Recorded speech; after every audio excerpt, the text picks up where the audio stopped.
శ్యామలక్కయ్య మళ్ళీ వచ్చేసింది. ఈవిడికి అధిపాత పార్టీ లేకపోయినా కూడా ఈవిడేదో వచ్చేసేసి అంటే పదవులు కావాలనో లేకపోతే సోషల్ మీడియాలో వైరల్ అవ్వాలనో మరి శ్యామలక్కయ్య ఏం మాట్లాడుతుందో మరి ఎవరికీ అర్థం కావట్లేదు. ఆదివారం అంటే అబద్ధాల వారం కాదు శ్యామలక్కయ్య, ఏదేదో మాట్లాడుతున్నావు. అంటే స్క్రిప్ట్ నీకు ఎవరన్నా ఇచ్చారా లేకపోతే నువ్వే ఓన్ స్క్రిప్ట్ తయారు చేసుకొని మాట్లాడుతున్నావో అర్థం కాని పరిస్థితి అన్నమాట. ఏంటి అస్సలు ఎవ్వరికీ సహాయం చేయని కుటుంబం ఏదైనా ఆంధ్రప్రదేశ్లో ఉంది అని అంటే అది వైఎస్ రాజశేఖర రెడ్డి గారి కుటుంబం అని చెప్పేసి ప్రజలందరూ ఆంధ్ర రాష్ట్ర ప్రజలందరికీ కూడా తెలుసు.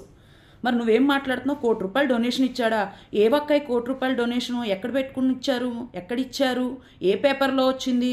అసలు ఎవరికన్నా డొనేషన్లు పేద పిల్లలకు కానీ క్యాన్సర్ పేషెంట్లకు కానీ ఎవరికన్నా ఆర్థిక సహాయం చేసిన పార్టీ వైఎస్ఆర్సీపీ పార్టీ అని మీరు మాట్లాడుతున్నారు. ఎవరికన్నా చేసిన దాఖలాలు ఉన్నాయా? ఒక్కటి చూపించండి. మేము ఇది చేసాం, మేము ఈ సహాయం చేసాము, పలానా వాళ్ళకి నష్టం జరిగింది, వాళ్ళకి నేను నష్టపరిహారం ఇచ్చాం. మొన్నెవరో చనిపోతే కూడా వెళ్ళి జగన్మోహన్ రెడ్డి వెర్రి మొహం వేసుకొని పిచ్చి నవ్వులు నవ్వుతూ ఏం మాట్లాడుతున్నాడు? ఏం మాట్లాడుతున్నా? అమ్మ మీకు అమ్మఒడి వచ్చిందా? పెన్షన్ వచ్చిందా? అదా నువ్వు మాట్లాడేది జగన్మోహన్ రెడ్డి గారు? మీరేం మాట్లాడుతున్నారు? మీరు మాట్లాడాల్సిన పద్ధతి ఏంటి?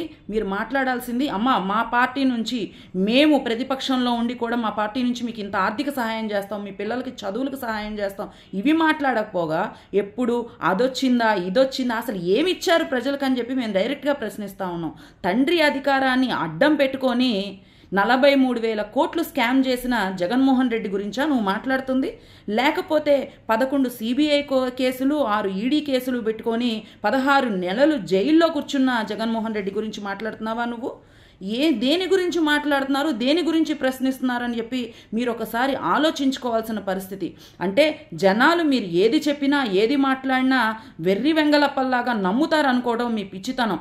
అవి నమ్మలేదు కాబట్టే మీరు చేసినవన్నీ బట్టబయలు అయినాయి కాబట్టే ప్రజలు ఇప్పటికిప్పుడు బయటికి వచ్చి ఓటుతో సమాధానం చెప్పి మిమ్మల్ని కనీసం ప్రతిపక్షంలో కూడా లేకుండా వెళ్ళగొట్టారు.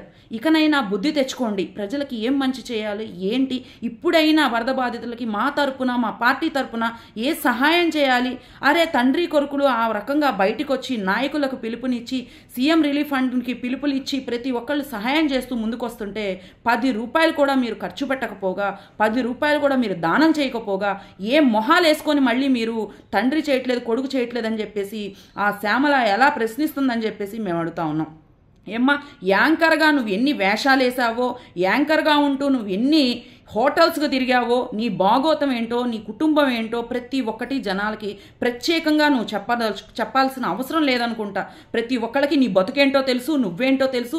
కాబట్టి నువ్వు నోరు ఒళ్ళు 2 అదుపులో పెట్టుకుంటే చాలా బాగుంటుంది అని చెప్పి వినమించుకుంటూ ఇంకొకసారి నువ్వు ఈ రోడ్డు సైడ్ పోయే ప్రతి ఒక్కటి వచ్చేసి చంద్రబాబు నాయుడు గారి గురించి మాట్లాడుతూ ఉన్నారు.